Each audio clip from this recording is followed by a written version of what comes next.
It's the third week of August 2025. I'm Dave. I'm here with Andrew, and you're listening to BV Weekly. This week, we'll be talking about K-Pop Demon Hunters, Title Fight, Raekwon, Lana Del Rey's apparent Ethel Cain diss track, and more.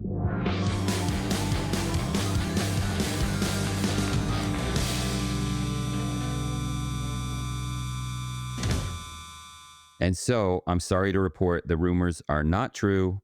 Taylor Swift is not stopping by. There was talk of Taylor Swift revealing something big on this podcast, but from what I hear, she ended up choosing a different podcast. But in more joyful news, happy birthday, Brooklyn Vegan. Happy birthday, us. BrooklynVegan.com turned 21 this past Saturday. Yeah, it can finally attend all the shows in New York City that it wants to see. Yes. Always a good feeling when when you could rip up that fake ID, you know? That was definitely for me, that was worse than getting into bars. It was like, I just can't see all the bands I want to see. And then like when it finally changed, it was like life-changing. Well, the fake ID didn't get you into the bands? Never had a fake ID. Oh, well, there you go. Yeah, I am, I have the worst luck with anything I'm not supposed to be doing. Like I'm always the one who, if me and a bunch of friends were like trying to sneak our way into something, everybody gets in except me. It's just, I don't know, my face, it says it all over me. Like, don't listen to this person. He's lying. He's not allowed in. It was always good when your friends' bands were opening because then they can sneak you in the back door. Yeah. And actually, I played a show at the Charleston when I was under 21 and they were like, you can play, but you can't leave the basement the entire time because they would do shows in the basement and the bars upstairs, you know? Yeah. And so I had to like stay in the dark windowless basement. But you know, like the over 21 singer of the band brought drinks down to us. So sorry, Charleston. Oh, that was... should we, I don't know if I can admit, don't come after me, police. I think you're safe. Okay. Yeah. And happy anniversary to you, who has been with Brooklyn Vegan for 15 of those 21 years, which is crazy. Yeah, my first post was 15 years ago this coming weekend, before I was able to get into venues that were 21 plus. Right. Still a college student at the time. Mm-hmm. Yeah, so I actually watched the actual biggest thing happening in music right now, which is, of course, K-Pop Demon Hunters, Netflix's most watched animated film of all time, and the first animated movie since Encanto to have a #1 song on the Billboard chart. That song is golden. Some are calling it the song of the summer. It beat Chapel Roan in the charts. And, well, like every song on that soundtrack is on the charts right now. It's crazy. And it's good for if you have kids, because, you know, you got to watch it anyway. If you have kids, you probably know all the words already. But yeah, it was good. No spoilers. And, nice. Well, I didn't know. I don't know all the words, but another big song of the summer contender is Pink Pantheress' Illegal, which is because of TikTok videos, is a song where I knew all the words before realizing what song it was. So I guess it's a big year for, it's like Edward Sharp's Home, you know, you just hear it everywhere and you're like, what is that? I didn't know you were on TikTok so much. I say TikTok videos, but it's like their Instagram reels too, you know? Yeah, right. Or YouTube shorts. Yeah, exactly. It's like, but I feel like the concept of like a song being used for a trend, I have to give credit to TikTok. No, I mean, it's true. That song feels so geared towards like being used as a conversation between two people in a video that like I can't help but wonder if Pink Pantheress wrote it to be a TikTok trend song. But you know, I mean, you got to play the game, I guess. And so I watched a few other movies this week. Maybe less kid friendly, though the demons in the K-pop movie are kind of scary. But I also saw Weapons, another movie gripping the nation right now. Zach Kreger wrote and directed this one, the same guy who did 2022's Great Barbarian. And I'll say it's got that same crazy modern horror movie you have to see vibe. And I group it with other relatively recent like psychological horror films like Get Out, Hereditary, Midsommar. And I don't know what I'd rate it, but definitely happy I saw it. And in a packed theater with other people screaming and laughing, as many say, always a great way to see that horror movie. But more relevant, lastly, I managed to catch the new Jeff Buckley documentary called It's Never Over, Jeff Buckley. That's actually in theaters right now. I had a screener, but Jeff's tragic story is an important one in music history and indie and avant-garde and rock and roll history in general, and especially New York City music history with Jeff's connection to the East Village and the venue Chenet, where he got his start playing shows. Yeah, so I think the movie was definitely worth seeing. It's the story of one of the best albums of all time, with Grace. Jeff's music is kind of a bridge between like Led Zeppelin and Radiohead. So it was nice to see the footage, hear the music, hear the story as told by people close to him. There's a lot of interviews with his mother. She was only 17 when she had him, with a famous father who didn't stick around, and Jeff had barely met and was compared to his whole life. And they interview a lot of musician Joan Wasser and artist Rebecca Moore, who he famously had relationships with. And so, yeah, it was cool to see. I did have some gripes with it, though. Nice. I definitely want to see it. I don't know that much about Jeff Buckley's story. I mean, his version of Hallelujah was the first one I ever heard. I bought Grace. I remember finding out years later that Tim Buckley existed and was his father. So I knew Jeff way before I knew Tim. So it's interesting to think like people were, I get it. Like, but anyway, yeah, I just don't know a ton about his story. So I'd be definitely interested to see it. No, yeah, in real time from day one, in the public, it was very much Tim's son. Oh, Tim's son. So that he was fighting with that comparison. That's so interesting because it was like the opposite for me. Like, I mean, it's probably just my age, but I felt like Jeff Buckley felt more successful, and Tim Buckley felt like one of those like cultishly loved but not well known like 60s folk singers. And then I was like, oh wait, like this person I've now discovered thanks to like the internet and the freak folk movement and all things like that. That's Jeff Buckley's dad. Like that's kind of how it was for me. But no, I agree. It's reversed now. Which is awesome for Jeff. I think but at the time, yeah, like from day one, he certainly was like the son, the Nepo baby. Right. Yeah, so he was fighting. That was a big stress for him as the movie goes into. But some gripes with the movie. I feel like, I don't know, I'm a completist when it comes to these things. So maybe I don't know what led to who they did and didn't mention in the movie. It could have been, for all I know, there could be warring factions behind the scenes. Maybe they were just going for a certain vibe. Maybe somebody didn't want to be in it, whatever it was. But like I was surprised guitarist Gary Lucas was not in the movie, never mentioned.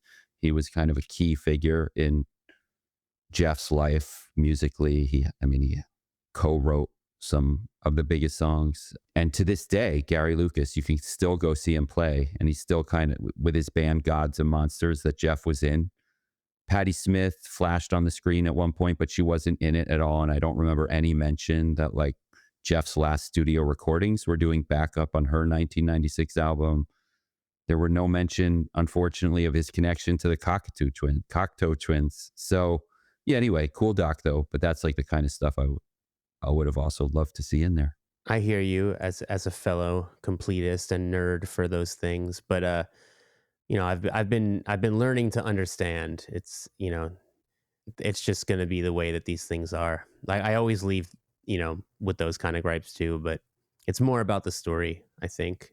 And so while I did get out of the house once, while everybody was at MetLife Stadium in New Jersey seeing New Jersey's Thursday opening for New Jersey's My Chemical Romance, who covered New Jersey's Bon Jovi, I was in Brooklyn seeing Raekwon play Only Built for Cuban Linx in Prospect Park. Staten Island's Raekwon, if you're... Actually, he made a big point that night on stage to point out that he was actually born in Brooklyn. You know what? I saw Raekwon at the Bushwick Block Party earlier this year or last year. Lose track of time. And yeah, same thing. He made a point to mention that he's actually Brooklyn born. So yeah. I should have remembered that. But obviously, he and the whole group associate with Staten Island, where he was at least living at the time of Wu-Tang Clan. But Yeah, Wu-Tang just famously did a final tour. They headlined Madison Square Garden. And so maybe it was a bit naive that I was thinking the rest of Wu-Tang would show up to the Raekwon show, especially Ghostface, who raps on half of the album that they were celebrating. But yeah, unfortunately, not even a single other Wu member showed up. Ray just did his verses, basically, and which is not unheard of in rap. Yeah, that's like kind of a thing that happens. Yeah, there were a couple special guests. They weren't doing songs off that album though, and that was like Smith and Wesson showed up for 3 songs, and the Cellar Dwellers opened, which was part of this Lyricist Lounge thing, and I guess the big guest was Busta Rhymes came out for a song at the end, and he did like this big speech about how great Raekwon is and how much what that album meant to him. That was cool.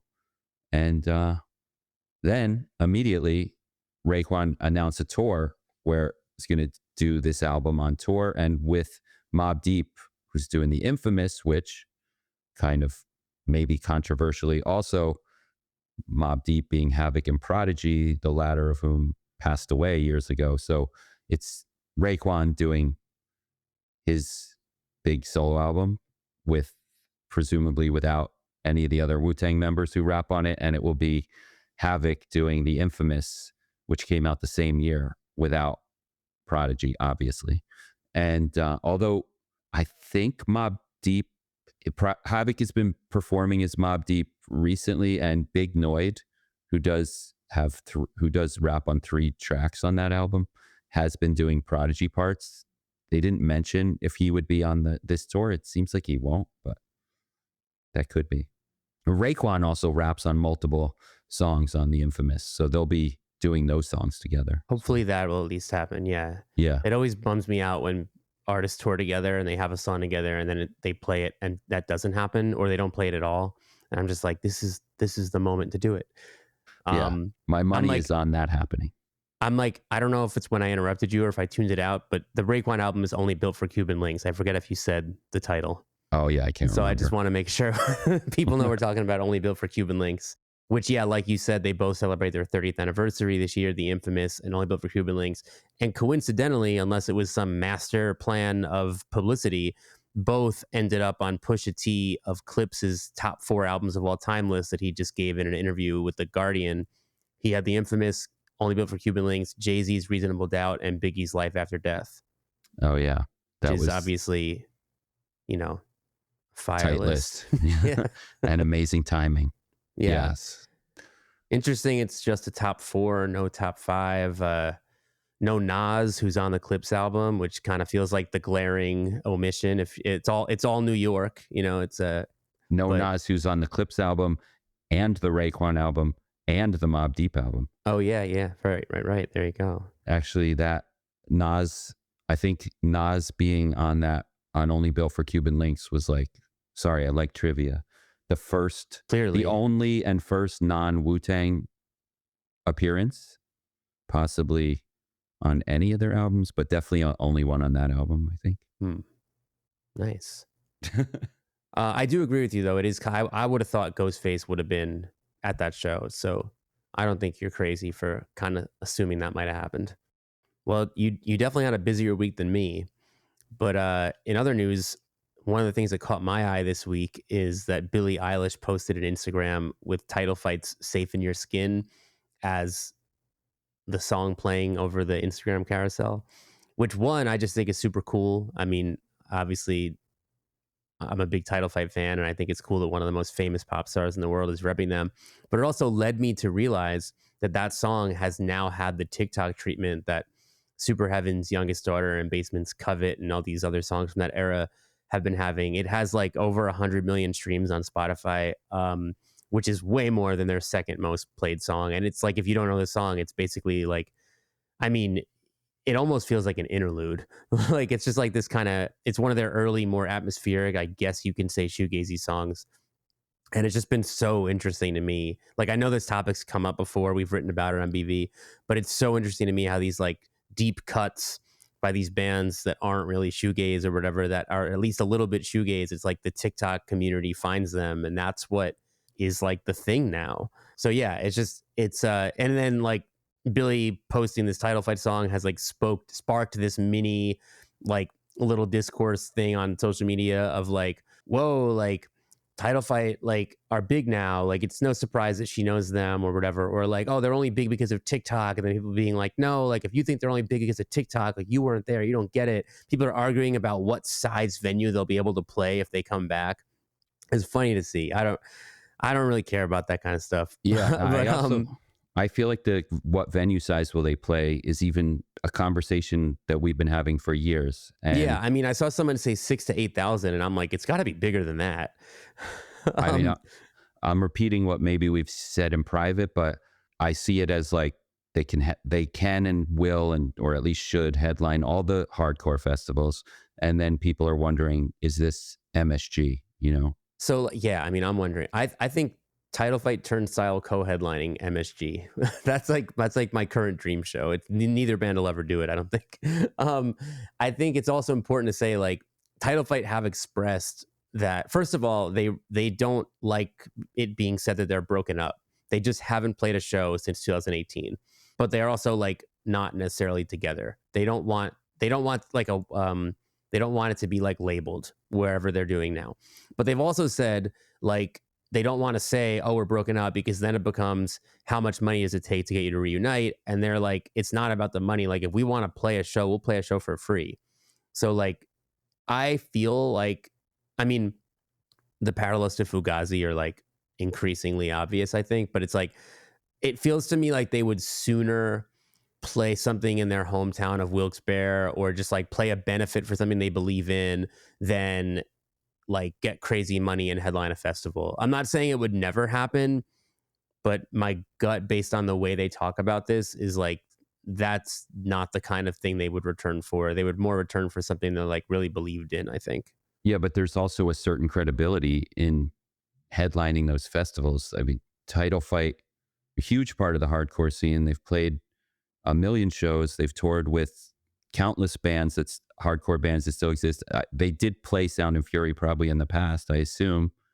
And so wouldn't it be also righteous if they headlined Sound and Fury, which is, it's almost a gift to the scene considering they could maybe headline Madison Square Garden. Yeah, I do think that. And also, I mean, like I think it was their second to last show was at Outbreak Fest. Their last show actually was with Turnstile. It was a benefit show. But yeah, totally. I'm just telling you what they said. Right. You know? And I like, get it. And this actually came up on the newest episode of Hard Lore as well, which was a recap of Sound and Fury. Colin and Bo, along with guest Martine from Terror, who also co-organizes Sound and Fury, went through they went through every band that played one by one. It's like a 3-hour episode. And Midriff, who is a kind of a buzzy shoegazy rock band that played Sound and Fury. They're kind of in that category of alt rock band that is accepted by the hardcore scene right now. They covered Title Fight in their set. And as Colin, Bo, and Martine were saying, it really went off. And you could watch the footage of it. People went crazy. Everyone came up on stage, and they were theorizing that part of the reason it went off is because people are just thirsty for any title fight right now. This was no diss to Midriff, but they say people want title fight, which of course we agree with. And on this same episode, Martine was not shy about saying that obviously if we could get title fight next year or any year, he's hesitant while saying it. He gets how weird it is to say, but they're very welcome and he hopes it happens. And actually Colin, I think, was saying they can definitely headline Madison Square Garden. So this is an idea going around. It's also a conversation I'm pretty sure I've heard on Axe to Grind as well. So yeah. Totally. And yeah, it's like, I think you never know what bands or artists is going to happen to, but it's like just some artists, I think, go away at the perfect time, so to speak. And then it's like, it's like time passes, things change in music. And then it's just like the interest in that band or that artist, it's just like growing and growing and growing in tandem with the way the music world is going. You know what I mean? And I think that's what happened to Title Fight. Like, not just like, oh, they broke up and so we miss them. But it's also that like so many new artists are influenced by Title Fight. Their music continues to age really well. You know, like it does, like when you put on those records, I think some of them sound even better now than they did back then. Like, you know, you mentioned shoegaze and like Wisp, who we talked about on a recent episode, who is like, I think the first shoegaze artist signed to a major label, right? Like, I mean, I don't know if maybe, or at least the first to do it after having one song. And she's like, you know, this total Gen Z thing. And it feels like it's really like indicative that shoegaze is getting this pop acceptance and major labels are betting money on it. She's opening the System of a Down shows, which are gigantic and at big stadiums. And she picked Title Fight's Hyperview for Pitchfork's Perfect 10 like just last week and said it was the album that got her into the band and is an influence on her music. And that album, which turned 10 this year, was Title Fight's kind of like full pivot to shoegaze. And at the time, it was really divisive. Like it was like the people who like Title Fight were like, what is this? I don't know if I can mosh to this. And the people that did listen to bands like Ride and My Bloody Valentine and like Red Pitchfork and that kind of stuff, I think they were still under the impression of like Title Fight, isn't that a band that played Warped Tour? Like it just didn't really reach shoegaze fans. And then hardcore and emo and punk people were confused, and it just felt like it was a record that hurt the band's momentum, like as they've acknowledged, and definitely kind of led, I think, to them, you know, having to slow down a bit because it did kind of like stall things for them a little bit. So it's really interesting that like 10 years later, that record is being called a perfect 10 by one of like the hottest new major label artists. And a deep cut song that could pass for an interlude has 100 million streams on Spotify because it's kind of shoegazy. It's like, yeah, it's like a perfect storm for Title Fight. And honestly, I wouldn't be surprised though if they just, you know, they're not going to, I don't think they're going to capitalize on a moment. Like they're not going to come back because of any of this. If they come back, I really think it's going to be because of a totally internal reason, not an external one. But yeah, definitely I agree with what Martine said and or everybody on Hard Lore, I guess. Like it definitely feels like so many people want this band right now. Like the element of like I want what I can't have, and just also how their music is like even more relevant now than it was when they were around. It's really interesting. Who would have predicted 10 years ago that Title Fight would be on the same list along with bands like the Smiths and Talking Heads as which band do we want to reunite the most right now? Exactly. A common list. And it's so interesting for me because, you know, I saw Title Fight a handful of times, whereas like the Smiths and Talking Heads were already like the stuff of legend by the time they were already on that list, actually. Right. Exactly. Those bands were on that list when I saw my first Title Fight show. Yeah. So yeah, it's crazy. And then also just like, you know, Title Fight for most of their, I mean, they are such an original band, but they also had like very clear influences, and they always position themselves as like, we just want to, you know, pay homage to the bands we liked. And that's it. Like, and it's just like they've surpassed pretty much all of them. Like they're like a more important band than everyone that influenced them, which is another thing that, you know, it just, that happens every now and then, I think, but not often. And then, I mean, yeah, you got Billie Eilish probably bringing a lot of people to them. You know, I wonder how many, I wish I would have checked the stream count before and after the Billie Eilish post. I wonder how many people are just like, what's this? And meanwhile, I mean, again, Billie also like famously at this point was watching Knocked Loose side stage at Coachella. So no surprise that she's into Title Fight, probably has been even before this song went viral. But also Ethel Cain, who is, you know, increasingly famous, is a Title Fight repper, I guess. You know, she, I was just reminded of this because Danielle Chalosky reviewed Ethel's new record for Stereo Gum and mentioned that her 29 EP Golden Age has a song that samples Title Fight's Head in the Ceiling Fan. And then she pointed out that the guitar on Janie on the new record like sounds Title Fight influence, which I totally agree with. So yeah, I mean, you got people like Billie Eilish and Ethel Cain like writing for this increasingly long, broken up melodic hardcore band. It's super interesting. So I'm definitely curious if like the combo of Billie Eilish and Ethel Cain repping Title Fight will have some effect on the band. But meanwhile, looks like Ethel Cain has some beef with Lana Del Rey to deal with first, because Lana just previewed a song with the lyric, "Ethel Cain hated my Instagram post, think it's cute reenacting my Chicago pose," and accused her of making comments about her weight in the past. So I don't know if we're about to get a new Kendrick Drake out of Ethel, Cain, and Lana Del Rey, but we're certainly on the Ethel Lana watch right now.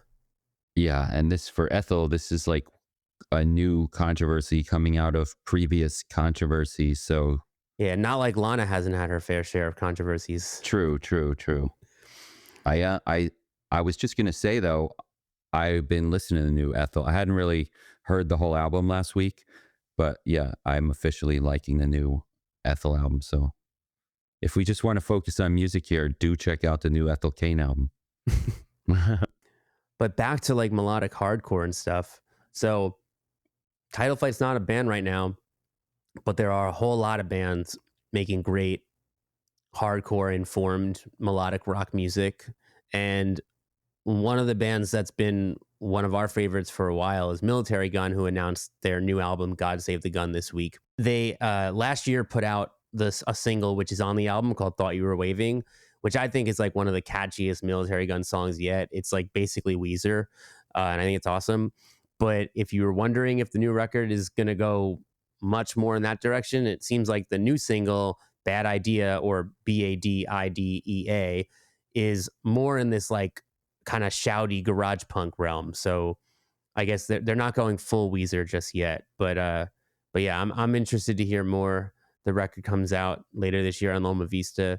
We actually have a translucent blue vinyl variant of it up for pre-order in the Brooklyn Vegan store. So if you're a Militarie Gun fan, you may want to know about that. But yeah, there's that. And then coincidentally, the same week as that, Drain released a new song that kind of sounds like it could be a Militarie Gun song. It's called Who's Having Fun? Dave, why don't you tell us a little bit about it? I like it a lot. And it reminded me immediately of the Descendants cover that they did on the last album, which was also a clean vocal song. Though I think, unlike that one, this one actually does have a screamy part at the end. So I like that melodic, clean sound from Drain that I already liked that sound from them when they did the Descendants cover last album. And then, but I also, in case you get scared while you're listening to this one, that they've gone fully clean, they then, scare you away at the end with some screamy Well, I think metal. if they're worried about people thinking they're selling out, it was smart to release this as the third single, because they've already put out two like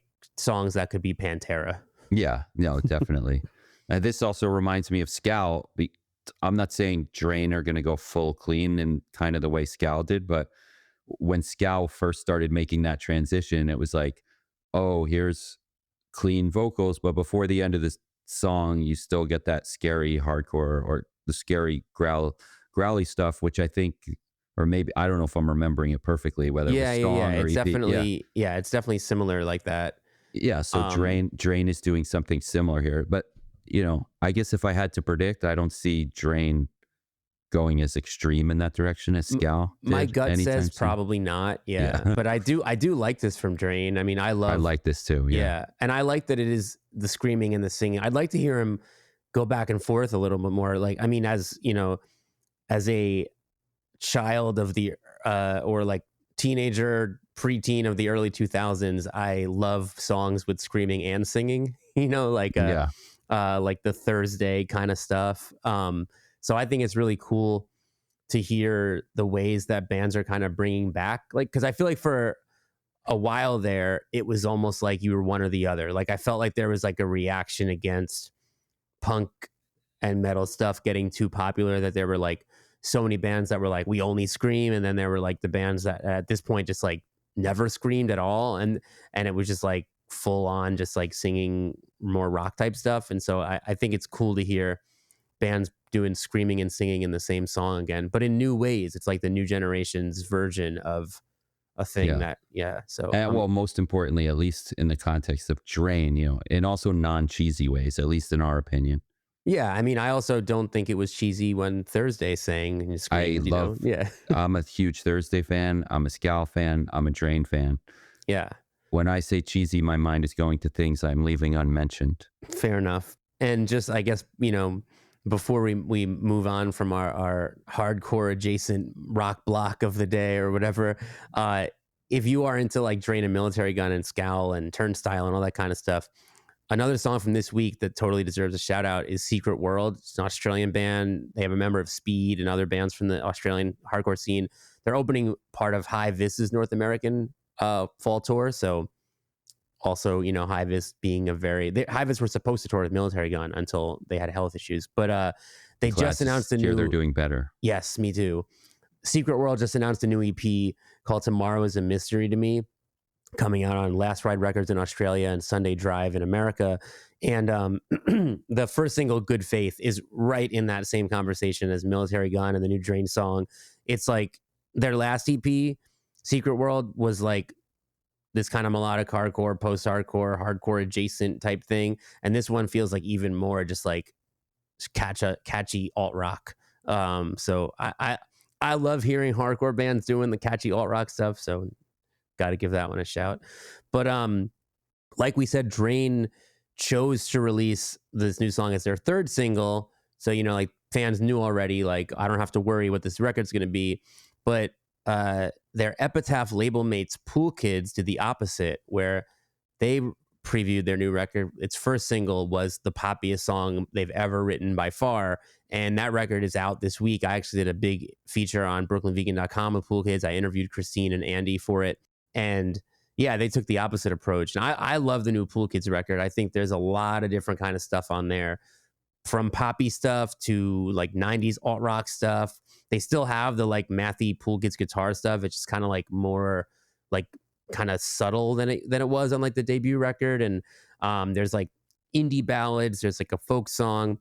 But to me, what stands out most about it, though, is that I think it might be my favorite lyrics yet from Christine, who really made an effort, as she discussed in the interview I did with her, to like really do more like descriptive scene setting. Like when I listen to this album, I can really visualize all these little places that she sings about. And she mentioned Phoebe Bridgers as an influence, and I definitely think it's similar in that way, where like Phoebe's a really good scene setter. So yeah, I'm a fan of this new Pool Kids, and I think, yeah, I recommend reading the interview I did with them if you want more on Pool Kids.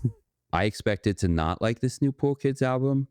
Just the poppier direction was kind of turning me off a little bit. It's not cool like K-pop Demon Hunters. That's right. Yeah. But I will say I gave it 2 good headphone listens. I do think that was key. The headphones yesterday, and I liked it. Awesome. Well, I'm glad that you're on Team Pool Kids album 3. Yes, and I was definitely on Team Pool Kids album 1. I believe it was album 1, right? Well, I think, did you, the first album, Music to Practice Safe Sex To, from 2018, was like the really math rock one. And then the 2022 self-titled was like their breakthrough, which is when a lot of people jumped on the Pool Kids train. Do you remember which? I know, I mean, we've been writing about the band since the debut, but I can't remember which one you personally liked the most. Okay, yeah, I'm losing track. But let's just say I was previously a fan of Pool Kids, and the pop direction scared me off a little, but I think I'm back in. And speaking of defending pop music, in that interview with Pool Kids, Christine also defended Taylor Swift's more divisive album, The Tortured Poets Department. There's a fun little video of that on all the Brooklyn Vegan socials. So check it out if you like when people defend divisive records, like Title Fight's Hyperview. I can no longer defend Taylor Swift after she canceled her appearance on this podcast, but I get it. Right. Well, she unfortunately chose to go on her boyfriend Travis Kelce and his brother Jason Kelce's podcast, where she announced her new album, The Life of a Showgirl. And it remains to be seen if this will be also divisive or if it will be a return to form for the people who, I mean, so, you know, she went a little like off the rails on the last one, being like, it had like 1 million songs and 1 million versions with bonus tracks. And I think people thought she went like a little bit too deep into like the diaristic kind of, like, I mean, literally, even the title, you know, like I think this positioning of like being a poet instead of a pop star. Whereas the new record was made with Max Martin and Shellback, no Jack Antonoff or Aaron Dessner to be found. It's only 12 songs. It has 1 feature from Sabrina Carpenter. So I'm kind of wondering if we're about to get pop Taylor, like pop, not like, you know, singer-songwriter pop. But right now it's just a guessing game. So maybe on a future episode, we'll get to talk about The Life of a Showgirl. I got nothing. You got nothing on The Life of a Showgirl?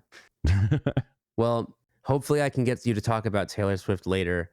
But meanwhile, should we hop into some more new albums besides Pool Kids? Let's do it. So, Pool Kids, although the new album I would say is pretty genre defying, I can't really tie it to any particular music genre or scene overall. They are historically tied to fifth wave emo. I can see your eyes rolling from here, even though you're not on camera, at me saying fifth wave emo. But the latest wave of emo bands they've been part of, and Kerosene Heights from Asheville, North Carolina, are part of that same wave of emo bands, and they are much more on this new record that I'm about to talk about. They are much more like 100% by definition. It is only emo.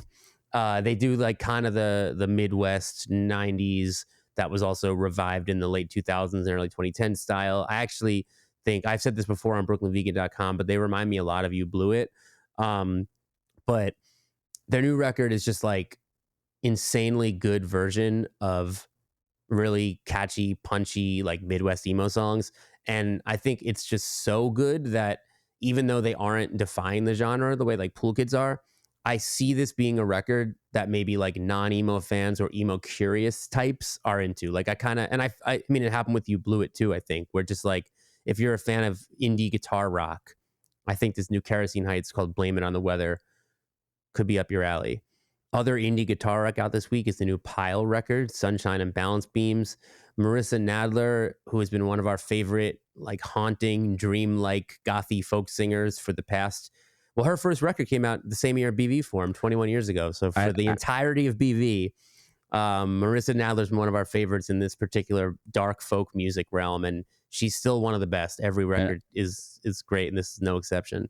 I have a cool story, actually, that ties back to something we talked about earlier on the podcast. So Shanae, which is most famous for Jeff Buckley playing many shows there when even before he got signed and put out the album and everything, it was originally on St. Mark's Place in the East Village in Manhattan. That version of the venue closed. It reopened briefly in Williamsburg before Williamsburg was the hotbed it became. And it then, all the way back in like 2003 or something, opened its final version in the Lower East Side on Stanton Street, Attorney and Stanton. And that venue, that version of Shanae then only lasted a few years. It closed in 2007. At the time, Billy Jones, who we've talked about on previous episodes and passed away earlier this year, was the booker of that venue. And actually, I don't know, that's kind of irrelevant to the story, but interesting detail. And when they were closing, Brooklyn Vegan ended up doing one of the final shows at Shanae. It was kind of like, I don't know, I forget the exact, but it was a week or two before they closed. Brooklyn Vegan Presents. I curated one of the final shows at Shanae, the final version of Shanae, and Marissa Nadler was on that show. There you go. I feel like I've seen Marissa a couple times, but when I think of her live, I saw her open for Swans, which is like an incredible pairing, I think. I mean, that is a great pairing. Yeah. Also out this week, around the same time that I started to hear things about fifth wave emo, I started to hear things about new tone ska. And a lot of that was because of Jer, whose new record is out this week. It's their sophomore album, and it is, I keep talking about things that are genre crossing, but this is like, there's literally a metal song on this album, and there's like punk, and every possible wave of ska is represented. It's all over the place. Rise Against new record, I think, is very solid. That they've always been a very, they're celebrating their 25th anniversary this year. Always solid. New record, no exception. Preservation, who's one of our favorite, like kind of ominous, slowed down, eerie boom bap producers, has a record with rapper Gabe Nandez, who they first worked together on a Billy Woods track in 2022, and now this record's coming out on Billy Woods' label. Billy Woods is on two of the songs on it, including one alone and one with Arm & Hammer. So that's a really, really cool rap record. And then Molly Tuttle, who had just done a couple great bluegrass albums, is going for something a little poppier in her new album, and Amanda reviews that one, and along with my reviews of the other aforementioned records in notable releases on BrooklynVegan.com. And then Bill, who reviews records for the Indie Basement column, talks about the new Allison Goldfrapp, Cass McComb, Steve Gunn's instrumental album, an EP from Elbow, and he reviews the Silver Synthetic record from earlier this year that we haven't gotten a chance to talk about yet. Dave, I think there's a record out this week that you also really like. Yeah, but I also want to say it's a big week for instrumental albums because Cassandra Jenkins also has a new album out this week, which she's calling a companion to her last album, completely instrumental. And an album I'm excited about and sad you didn't review is in the black metal realm. The new Panopticon is out this week. Panopticon, aka Austin Lunn, he's been churning out some of the best atmospheric black metal for over 15 years with like 25 releases to his name. So I know that's overwhelming, but some of his older albums are modern classics in this genre at this point, and his quality has been especially high in recent years. His last two albums came out in 2021 and 2023, and they were both two of my favorite albums of those years, at least in metal. And I haven't heard the new one yet, but I'm looking forward to putting that one on. It's a little weird maybe that it's coming out during like a heat wave instead of a blizzard, but I will listen to that one night soon. And I think it actually, if you are into metal, you'll probably agree. I think it goes well with the new, even without hearing it, I am sure it goes well with the new Ethel Cain and that new Marissa Nadler for sure. Yeah, I mean, there's also I feel like Panopticon is like half black metal, half folk. Okay, so, there you go. Yeah. Meanwhile, we don't review these, but two of the biggest records out this week are Chance the Rapper's new album and Kate Trinada's new album that he only announced on Monday. So would be remiss not to mention. As for some new songs, the DC Discord Records art punk veterans Black Eyes, who reunited recently and just announced their first album in 21 years, Hostile Design. It's produced by Ian MacKaye, who also worked with them in the past. And the lead single, Pestilence, sounds as chaotic as you want Black Eyes to sound. So that's really cool. Madlib and Ural Droog have a collaborative album coming out in October under the name Droogie Otis, and they just released a new single, The Edge, with Killer Mike. And I think if you're into like that kind of, 90s New York boom bap kind of thing, like it's a great song. And if the album is going to feature Madlib and Droog's previously released singles, which one is with Boldy James and one is with Black Thought. So I'm really looking forward to hearing more of that. Yeah, I'm excited about that one. Was it Ural Droog's last album? Was one of my favorite albums of that year. He performed it at Bowery Ballroom, which was just such an amazing show. He's incredible. Yeah, I feel like he releases so much music, kind of like Panopticon, but it's like when he first came out, he hates when people talk about this. Sorry, Droog. Everybody thought he was secretly Nas. But yeah, like that's how 90s he is, so he's just, but I feel like as far as current rappers that just like keep it super 90s go, like he's kind of like one of the most consistently great and like a little underrated maybe even. So it's cool to see him doing an album with Madlib, which I feel like we'll probably get a little bit of a boost for that reason. Two really heavy bands that we both like, Tribal Gaze and Dead Heat, both announced albums this week, and the new songs are as heavy and badass as you want. We talked about Fleshwater and Agriculture on past episodes, but they both put out the second singles from their new records this week, and we're big fans of those. We're excited for those. So also, we got album announcements and singles from Hannah Francis, Sorry, and Just Mustard, and lots more, but that's what's coming to mind right now. What else happened this week, Dave? Cindy Lee, who was riding high last year, one of the most universally praised albums of last year, which you also couldn't stream, has unexpectedly announced a bunch of shows after canceling dates and disappearing last year. So that's great news. Hopefully you got tickets to the New York City date with the Brooklyn Vegan pre-sale password, because that show is now sold out. As of this recording, I'm not sure if another show is being added, but keep your eye out for that. Daryl Hall and John Oates finally settled their legal dispute, so we can all go back to normal now. Indie rock bands like Palehound, Wild Pink, Gift, Thanks for Coming, aka Rachel from Water From Your Eyes, who, by the way, also have a new album coming, have announced shows in support of Zohran Mamdani, the New York City mayoral candidate. Those are taking place at various venues across New York City. After installing himself as chairman of the Kennedy Center earlier this week, are we really going here? Donald Trump announced that he'll be hosting the next Kennedy Center Honors Awards Gala.